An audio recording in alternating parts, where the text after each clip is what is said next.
Like when I ended my marriage and I didn't know who I was like, I looked down at the ground. I didn't make eye contact with anybody. Because it got me in trouble. So I didn't know. I was literally terrified if the teacher called on me. Be confident, be bold, be authentic, but don't forget to take action. This is Ordinary to Badass, where our stories empower women to step into the spotlight of their own lives and pursue what they're truly passionate about. It's time to step into the arena and become more than just extraordinary. It's time to become a badass with your host, Marie Sonneman.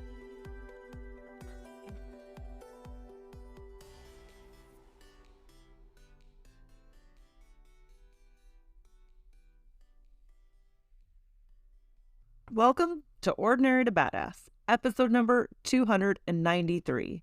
In this episode, you are going to hear from Jessie Torres.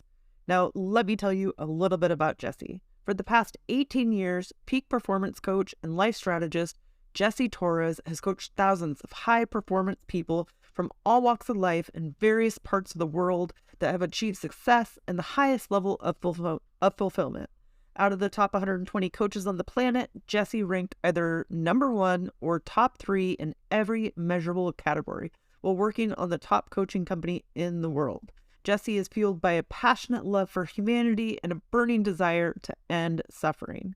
She is driven to discover the truth of the client's deepest potential and unlock the limitless opportunities that leave others in the darkest ages. Bringing all levels of mindset, emotional intelligence, energy, and strategy with an authentic, client-driven approach. Jessie's teaching will help you transform your life and from pain, trauma, into purpose and passion, what Jessie refers to as fierce grace. So this episode is so stinking good. You're not just going to want to listen to it once, you'll want to listen to it again and take notes. It's so good. So Jessie and I, we talk about this concept of fierce grace and also knowing your worth and how important that is. And then couldn't read my writing, the beauty of courage and its dynamic with fear. This episode is so powerful. So give it a listen. If you love it as much as I did, head on over to iTunes, leave a 5-star rating and review. That's how other badasses just like you can find the show and listen to this amazing episode with Jessie Torres. All right, with that, let's get to it.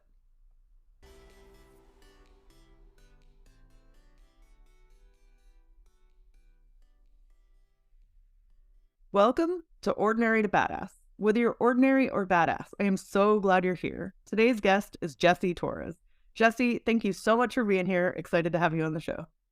Thank you for having me, Marie. I'm super excited to be here. So before we go any further, I've got to ask you, do you consider yourself ordinary or badass? You know, it's such a great question. And in the past, I would have said totally ordinary. And you know what? I am badass. I really am. And I love even articulating that. You know, coming from a good girl background, I just love being able to claim it. So what changed things for you? What helped you to feel more badass? And then was it one specific instance or was it a series of events over time? Well, as I think about the word badassery, and I look at the divine choreography of my journey, I think there was always a badass within, but I didn't see her that way. I saw her as weak and, unable to defend herself. And so I didn't see that. But if I look at it now and I see what she's been through, and that in the moments where she wanted to die, she kept going. I noticed her badassery. In the moment, I thought I was weak and I was so just like strength was not even available. And I think sometimes we don't know what we define as strength. We don't know what we define as badassery. We only know what's in our experience in the moment. And if we're abused in any way or we're treated harshly, and at that time, I didn't have language or I didn't have the wherewithal to ask for what I needed or to say this isn't acceptable, or it's not going to be okay. We interpret our badassery to be completely absent, and we're not recognizing the other part of us that is still there, raising babies and taking care of everything and making sure that the house is taken, and doing all the things that in our moments of tears and hurt, we still show up for others. And to me, that's badass. Yes, that was so good. I loved your definition of it and kind of how you came to feel like a badass. It is funny how like sometimes it's like Benjamin Button, looking at everything in reverse, it all makes sense, but at the time it just feels like you're not gaining traction or getting anywhere. Well, and there's a human construct of rules that, it's like Tim McGraw wrote this great song. It's called "Who Are They?" And and the whole song is about, hey, don't go outside without a jacket. They say you're gonna get sick. Don't walk around barefoot. They say, and then the whole song is, who are they? Right? So there's this construct of rules of who we think we are based on societal standards or whatever. Like, when I got divorced, if I had to pick a defining moment where badassery started to show up in a way that I was witness to, it was in massive survival, right? So coming out of a 18 and a half year marriage where I was totally apathetic and willing somebody to blow the red light so I could be done, because suicide wasn't an option because I have 3 kids and I wouldn't do that to them. Like, they really are the only reason I'm alive. Like, and waking up to a rage-filled ex who's making death threats and making life miserable. And I don't know who I am. I don't know who I am. I don't know what I like. I don't know what my favorite food is, I know nothing about myself, because I lived for my first 18 years in the hands of my father's abuse. And then the next 18 years in this marriage that completely just took the life out of me. And now I'm like, who am I? And so in the context of that, I had to take care of my 3 kids, who at the time, I have twin boys, and they were 17 and my daughter was 15.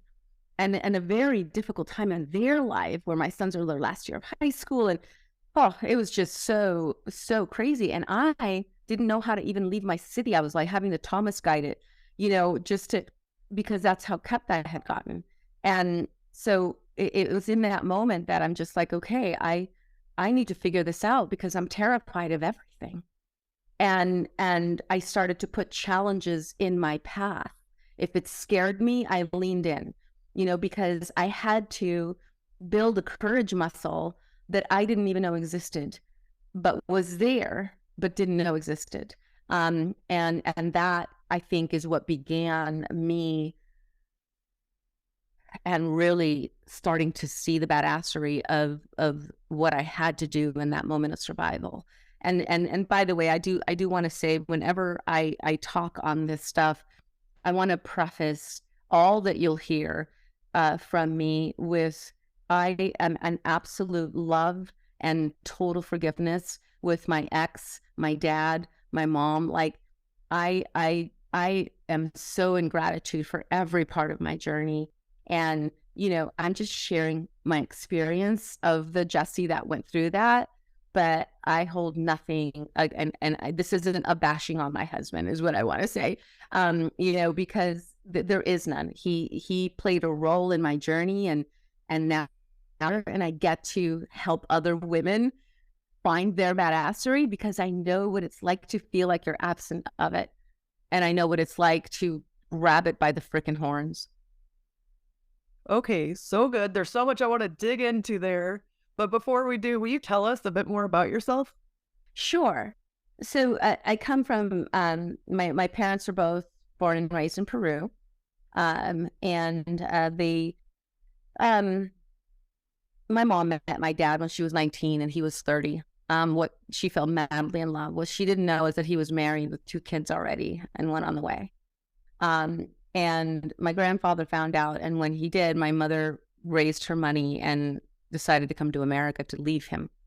And he went to his first wife and his oldest son, who was like 5 years old, and said, "You're the man of the house," and left them, followed my mom to America, told her that he had been divorced, but never really did divorce her, married my mom in America, was still married to her in Peru, and had my brother, had me, and would visit his children, and visiting his children, got her pregnant again and had another baby with her, and then had another baby with my mom after me. So it was very tumultuous for my mom, obviously. And he was also sexually abusing me from my very first memory. I don't have a memory without that present. What made it really, like a mind screw was that I adored my dad. I adored him. I idolized him. I devoted love songs to him. I had this inappropriate affection until it was uncomfortable and wasn't okay, and then I started getting older, and I started recognizing this is because as I got older, it got worse. You know what I mean? And from that, I tried to tell my mom when I was 16, and I used the word molest, and in Spanish, molestar means to bother or annoy. My dad twisted my words. My mom believed him. I never heard another word about it. And so for the next 2 years, I still proceeded to be like running from him. And when I was 18, I started to rebel. I thought, ooh, I'm an adult now. You can't tell me what to do. You want me home at midnight? Okay, cool. I'll be home at 2. And I met this guy, and he took me out on a date, and we came home at 2. And my dad was on the porch. And he tells him, "You get out." And he looks at me. He says, "You get in this house." And I got in the house. And of course, he, berated me, and he was verbally abusive too. But the next day, my then boyfriend said, "What is up with your dad?" And I said, "What do you mean? He's mad because you brought me home late." And he said, "No." He said, "That was not an angry father. That was a jealous man." And he opened Pandora's box in a way that nobody had ever said the thing that I was experiencing, and he saw it. And I probably shared with him more in that 2-hour sob session than he probably needed to hear. But after unplugging that, he still wanted to be with me. I thought, oh my God, like, my dirty, my shame, my filth, because I wrote a story that no one would ever love me now. I'm damaged goods, and no one would ever want somebody who was touched by her father. And when he still wanted to be with me, I fell madly in love. I'm like, oh my God, you love me with all of it. And it was a mad love affair. Like I always say, like Titanic love, like the movie Titanic, right? And he came from his own abusive background. His mom was an alcoholic. He was the youngest of 4. He was the only boy. He watched his sisters be unconscious when he came home from school, because his mom was that kind of an alcoholic. So he had his own trauma. And we thought, he said, "I'll never let my children see me drunk." And I said, "My children will never be molested." And we thought we fixed it. We were 18 and 21, right? I was still running from my father. So he got hired on with LAPD, and I wanted to go be with him. I couldn't wait to be with him. And so I was going to move out. And my mom, who's of Catholic faith, which I have no issues with that, but she said, "My daughter will not live with a man and not be married." So I moved out Monday. I was married Friday. And we were kids in love. So we're like, let's do this. We talked about the white picket fence, the dog, the kids. We wanted to make that life. And, for the most part, we did.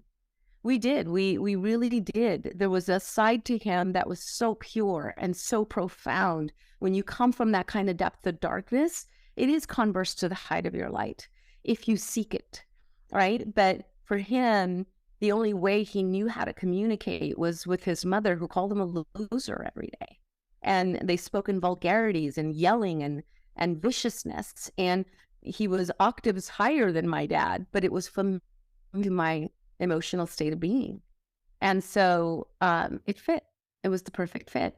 But after a while, it started to crush my soul. I felt just like I was stabbed so many times that I bled out and there was nothing left, and I became just a physical body walking. I was numb. And throughout the course of our marriage, there was a 2-year period where we suddenly got faced with massive amounts of death. We, his uncle, who was 6'6.5", worked on the Puget Sound in Washington, and those big, huge metal balls with the hooks on them, on the cranes, fell on his head. Like, he just walked underneath it at the right time and killed him instantly. And he had a partner on the force that they were doing bike detail in Hollywood.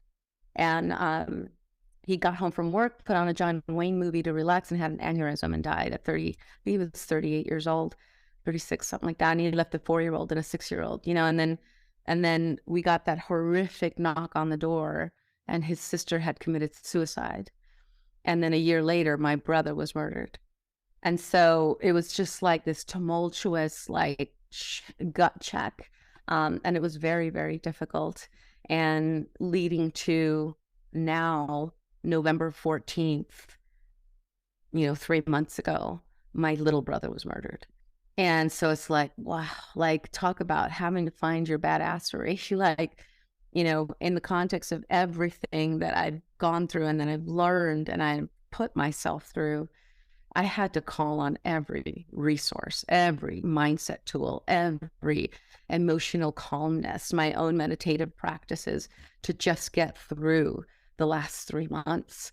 And I have a deeper conviction to keep going and help others to not live in suffering because of it. So you just mentioned a couple of things, but how do you start to climb out? What was your journey to, like, okay, I need to, start to, I don't know if you sought help or what you did to start to climb out, because one of those things could have really took somebody down, but all of those things, it's hard to come back from. So what did you do? Well, what's great is I have like this 10-step little gift that I'm going to give to all your listeners when we're done. And really, that's kind of like the foundation of what I did, which, it just kind of goes through Fierce Grace is my program. So it's an acronym for it, but be a seeker, like, and especially nowadays, this is back for me in 2003. We didn't have it as accessible. The internet was beginning to like explode, but we didn't have the accessibility that we have now to information. Seek out, ask for help. You don't have to go it alone. You don't have to know all the answers. But just by virtue of being a listener to your amazing podcast, Marie, you're offering people the opportunity to think differently, to believe that there is an out. When I was in it, I got to the point of suicidal thoughts because I didn't believe that there was a way out. I didn't believe anybody could understand. And I had so much shame wrapped around what I called failure in my marriage, failure at making this work. I was a one-man woman. I was going to be married forever. I have the Norman Rockwell picture of these two old couples that I dreamed about being. And we have to be able to love ourselves to the point that we acknowledge we're worthy of fulfillment. We're worthy of smiling and feeling true joy, not putting on a mask. I believe we build what I call heart armor. And in this armor, because we've been hurt, because there's no rule book when we're born, and we're meaning-making machines. We make meaning out of our life experiences. My dad behaved. I made a meaning that I was filthy and gross. He did the thing, which doesn't make it right, but I owned that I was now not touchable. And it just wasn't true. And I had to come to that moment. And I was like the good girl, right? So I had a coach once tell me, write a letter starting with, I hate you because, to my dad. And I'm like, no, hate is such a strong word, and he's like, do it. And I'm like, and I wouldn't. So I sat down, I give this exercise to people, and I started with, I'm mad at you because. But by the time my pencil went, I got to, I hate you because. You have a right to feel your feelings. Nobody can tell you how to feel. And if a feeling comes up for you, speak on it. It's okay. It doesn't have to come with an accusation or blame. It's just like, hey, when this happened, this came up for me. I felt this way, and this doesn't feel good. Like, speak on it, talk to it, get a friend, open up. You are valuable and worth listening to. Reach out, become a seeker, pick up a book, go to a workshop, seminar, whatever it is, put on a podcast. Like, there is so much accessible to us now to help us see through a different set of lenses that we might not have available because of our conditioned, right, subconscious programming. So you mentioned this idea of fierce grace. What does that mean to you? It means that there is a level within us that sometimes we don't know until our knees hit the floor. There's a fierceness that says, a stay-at-home mom can lift the Volkswagen off of a child, right? There's a grit. There's a perseverance. There's a deeper resolve that says, my heart calls me forward because there's a child that's injured, that I do the absolute impossible, the thing, the unmentionable. And there, it lives within us. There's a fierceness, a force that we don't know we've got until sometimes we just rip the Band-Aid off. And then that badassery is present, right? You're like, holy crap, where did that come from? Right? It's like people are like, do you know you just lifted a car off of a child? You're like, I don't know about the car. How is that kid? And that's all we can see. And especially for women, we're so heart driven, and we drive from that sense of love. And that, to me, love transcends all dimensions. It is the most potent, powerful force. And that fierceness is present. And grace is the ability to be the nurturer, to be the lover, to be the tender touch, and to be that essence of seeing another human in all of its mess. And so when you're able to bring both to the table, you're unstoppable. And it's not just a masculine feminine thing. It's a light, it's a dark, it's a up, it's a down, it's a positive, it's a negative. It's all of it. And there's no wrong in either. It's just being able to access both so that you could be your most badass self. If somebody doesn't feel fierce, like they don't feel like they have that in them, how do they start to tap into it? Yeah, I say, we used to have a saying that said, when you're saying, I can't do that, say, when you can't, you must. So ask yourself, is this decision to challenge myself or stretch myself or move beyond my comfort zone, is it coming from fear or is it coming from love? Right? A Course in Miracles says that there's only ever two things, fear and love. And fear is just a call for love, right? And if you think about shame or sadness or feeling like you're totally helpless, it's all coming from this place of fear. At the root, it's fear. It's fear that I won't be enough and I won't be loved. And so from that, it's just like, recognize that, as they say, life begins at the other side of your comfort zone, right? So just check in. Is this just like pushing my edges a little bit? Or is it something that's going to paralyze me, right? And do the thing that stretches you, right? Like I did a fitness competition, which was like 20 levels above my comfort zone. I mean, I had come from a place of sexual abuse. So I had all these things about my body. And it was my danger zone. I thought that I did something that attracted my father wrong. I didn't know how to love myself. Then when I entered my marriage, my husband was so jealous and so controlling, and I was called the whore and a slut. And so I would gain weight to not get attention. And then, and then he'd be like, hey, babe, you put on a few pounds. You want to eat that? So then I'm like, oh, because I had to be the trophy wife. So then I lose the weight, but then I get attention. Then he gets in fights. And so now I'm just like all screwed up, right? So now I was working out of this, the owner was talking about this competition. So I'm like, so what are you guys talking about, this competition thing? And she says, yeah, there's a bunch of us that are working out to go to the WBFF. And she says, you should come. And I said, oh, no, I'm too old. I was like in my 40s. And she says, no, we have from 25 to 62 that are coming. So you're not too old. And I'm like, no freaking way. That is terrifying. Not only am I going to be in a bikini, which I wouldn't dare wear, I had freaking almost 7-pound twins, and I'm going to be on a stage actually being judged. and it's going to be on pay-per-view in front of the whole wide world. No freaking way. So I kept going to the gym, and I would listen in on the conversations.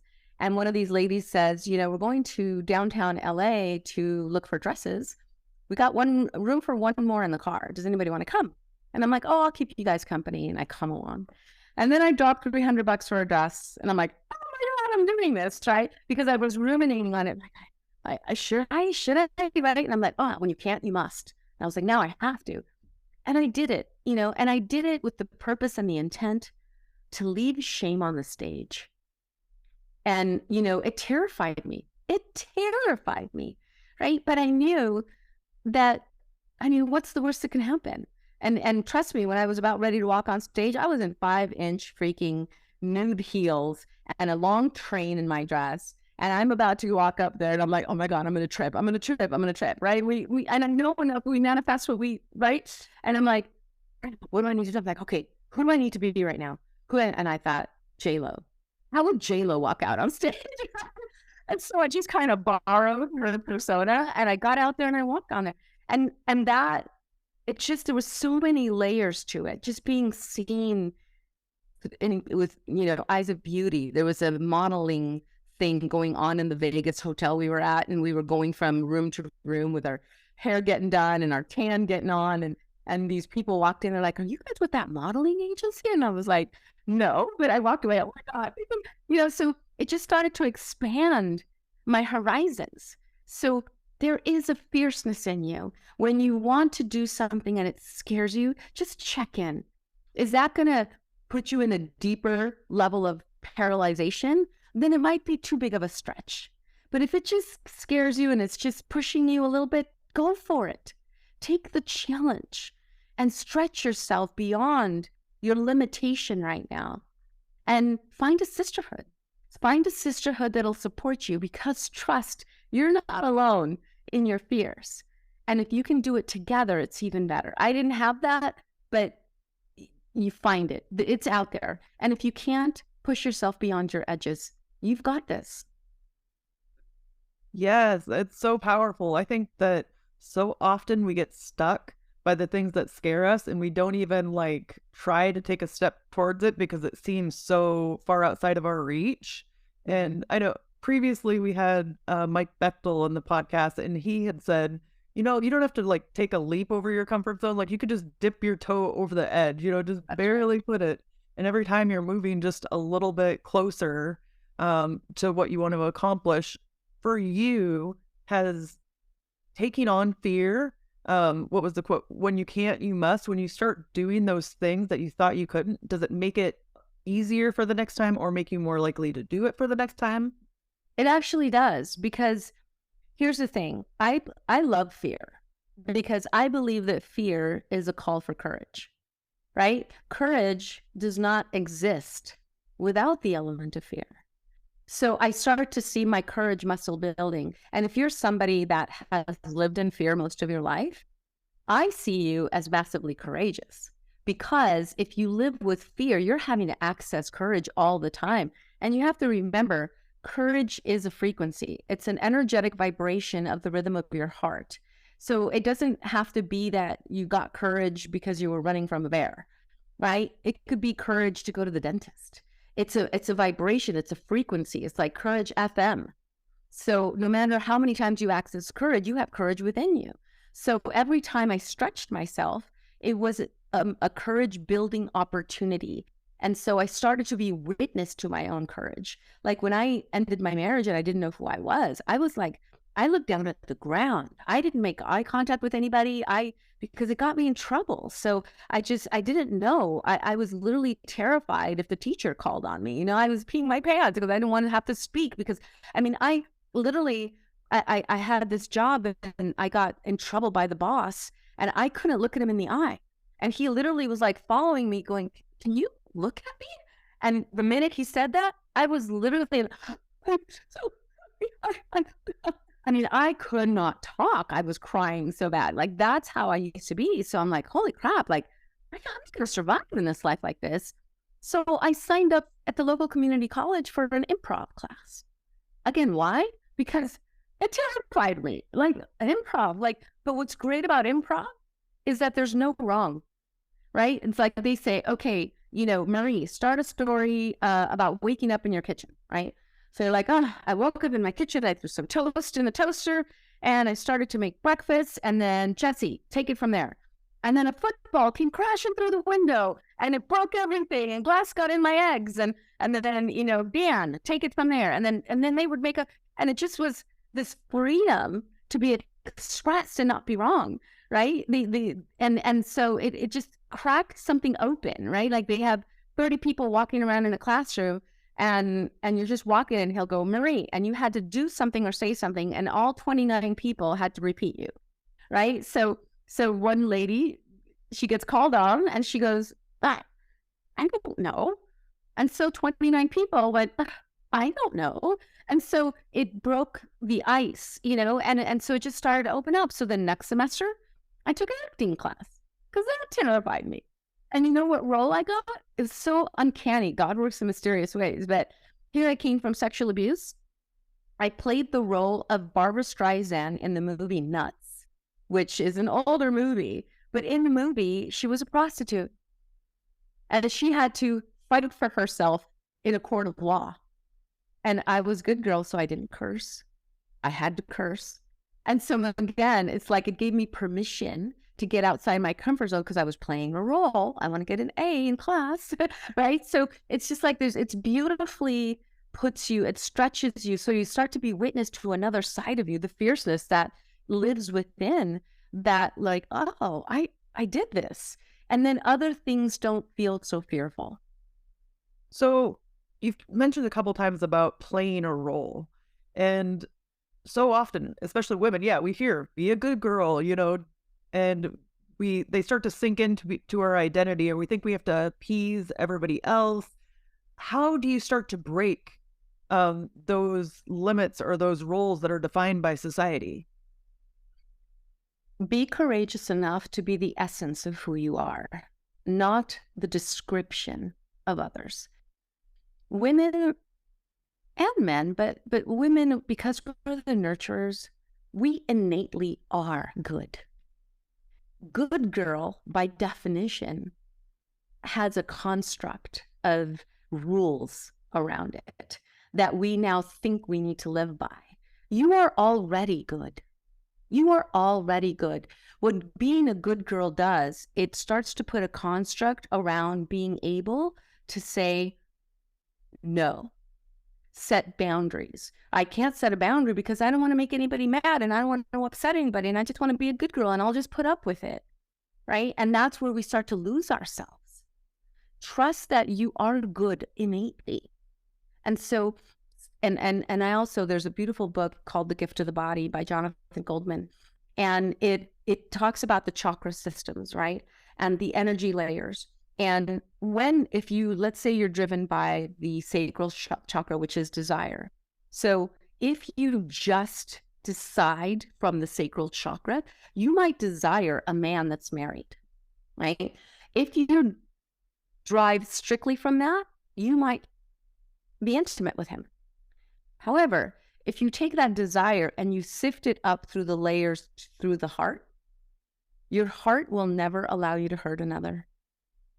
So you could take that desire and channel it through your heart, and your heart will say, no, that's a boundary that's crossed. It's not okay. And so I can put my desire at bay and not make that decision. That is how good we are. So stop, recalibrate yourself, and ask your heart, what is this decision like? Does this work for me? Am I being good? Is this from love? One of my questions I ask myself all the time is, what would love do? What would love do in this moment? Because I know that comes from an intuitive place of God, source, universe. It comes from the goodness that we innately are. And then I decide. And that has stopped me a lot of times because sometimes when we come from being so kept or so good girl, we tend to swing the other way too far, right? So now it's like, don't you dare, and I will never, and all of a sudden we're this big power, and now we're just like, and that's not who we are either. So it doesn't feel good. So there's this pendulum that has to swing back into this center place where we get to lean into being the lover nurturer, and we get to set boundaries, and we get to say that's not good for me and that's not comfortable, and know that you have that right now, without the construct of what society wants to make you believe you need to be. You don't need to be anything except beautifully, unapologetically you. So how do you start to find your voice when it's like you're not setting boundaries, you're not saying stuff? Earlier, I know you had mentioned like speak up or speak on it when you're feeling something. How do you start when you just don't feel like that's in your wheelhouse? Yeah, that's a great question. And what's coming to mind is I think effective communication starts with honoring. I think that sometimes we feel so hurt that we bite or we blame or which is already going to build a defense. And I've had to learn this. My mom, who's just such a beautiful woman, is one of my greatest teachers because she triggers so much in me, right? And because I love her, I want to create an eloquent opportunity for expansion of our relationship versus respond with a triggered emotional state of being. So honoring the space. So I appreciate that you're upset, or I appreciate that, this happened, and here's what came up for me. Like, you can speak on it, but I think sometimes, and everybody's situation is different. You might be in an abusive relationship. You might be in a situation where someone is not able to hear you. And that's where you need, it might be a situation where you speak to a friend, or you speak to a coach, or someone, even at the park bench while you got the kids on the playground, and just say, what, here's what, I'm experiencing in the moment, and share like you're a friend. And on these 10 tips, you'll have some resources in there, but just speak on it to someone that is safe, right? That you can just open that door and honoring, hey, I honor that you come here to the park every day, and I have something that I'd love to share. I feel okay doing it. Is that okay for you? Right? Like, just honor the human that you're about to share with, and open that door so that they can decide. It's just like, no, actually, I'm going through a lot myself and I'm afraid. And that's beautifully okay. And she's like, okay, great. And then go to another person. Or they'll say, of course, share, and it's totally up to you what you express, but at least you open that door. And when you honor the other human being, they listen differently. They listen without a defense, or they listen without a statement ready to bark back, because you've already honored them. As an example, my mom, I lived in this like 500 square foot little place for a while by the beach. And it was at a moment in time where I was ending a different relationship. And I loved it because I could walk to the beach. It was just me and my dog. And after like 5 years, I was like, okay, I need a bigger space. So I moved into this like 1,800 square feet, not a big deal, but I had no furniture. I had to fill this house.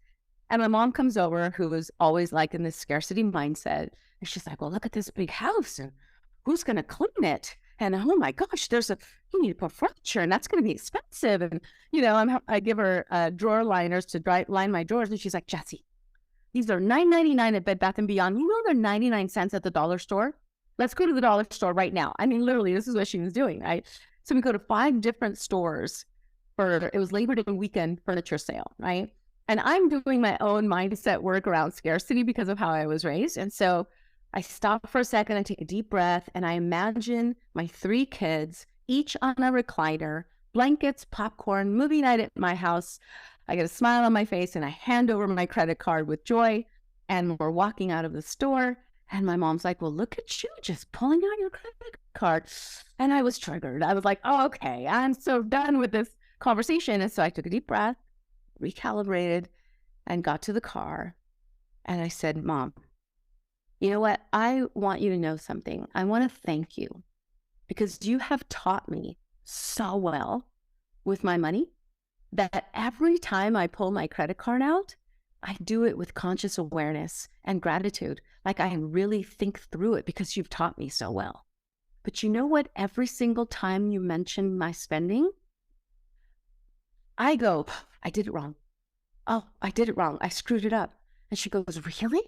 Oh my gosh, I didn't even realize it. I'm like, yeah, isn't that crazy? That's where my mind goes.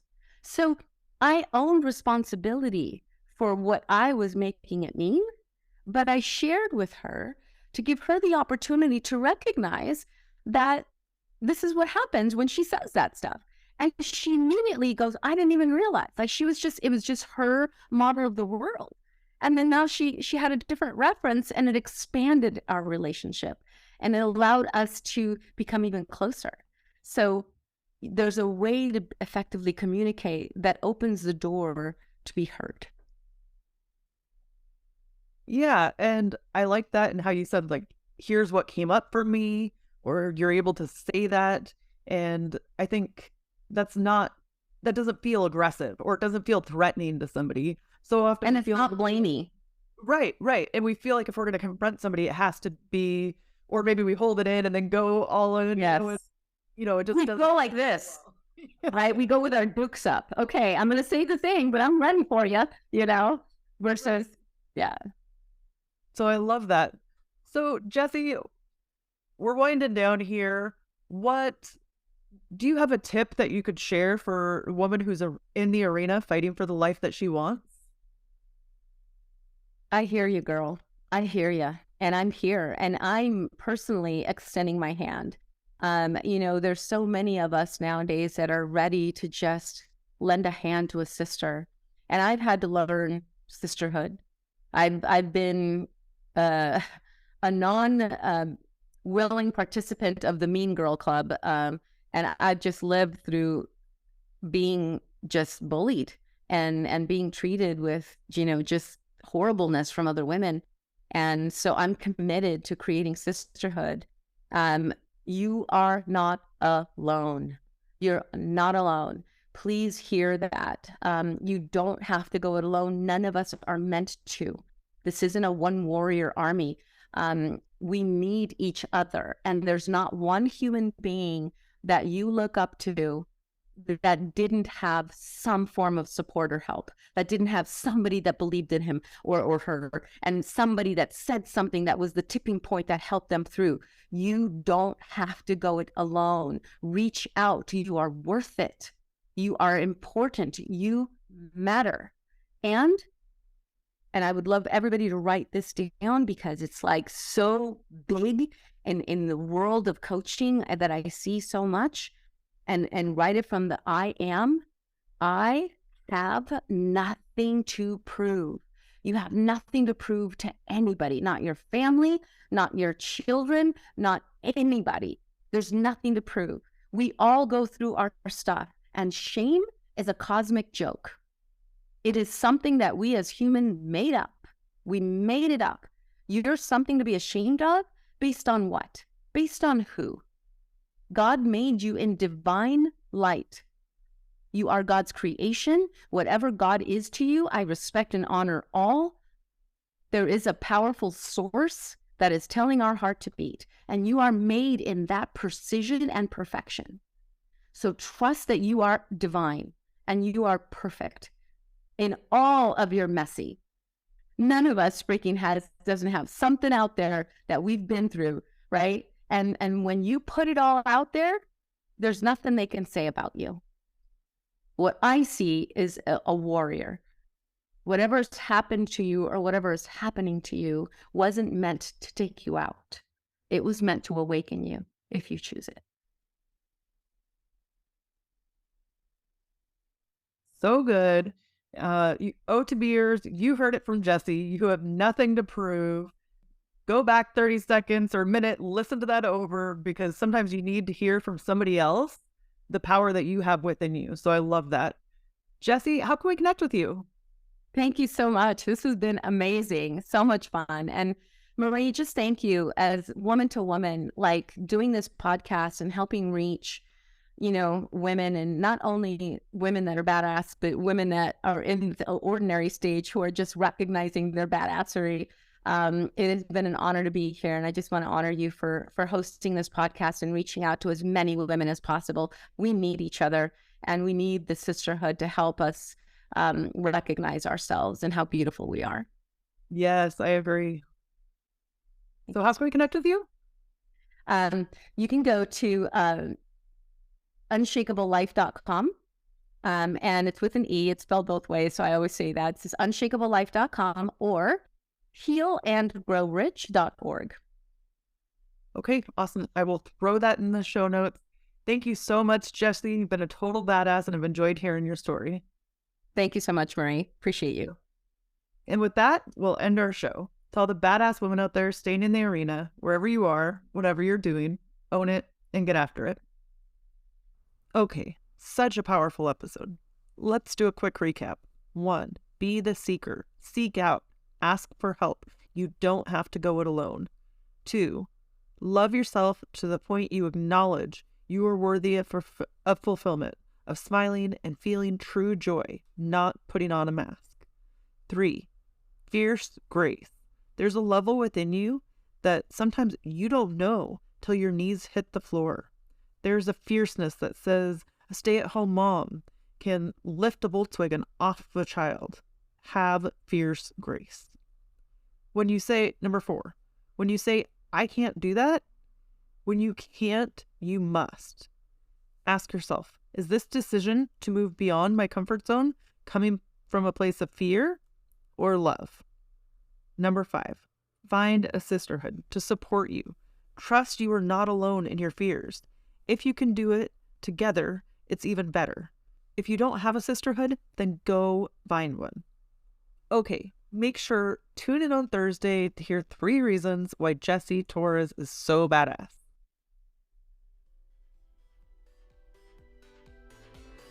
Now that you've listened to this episode of Ordinary to Badass, we want to hear from you. Go to our website, ordinarytobadass.com/podcast, and submit your own experience on how you took your life from ordinary to badass and get the chance to be on a future spotlight episode of the show.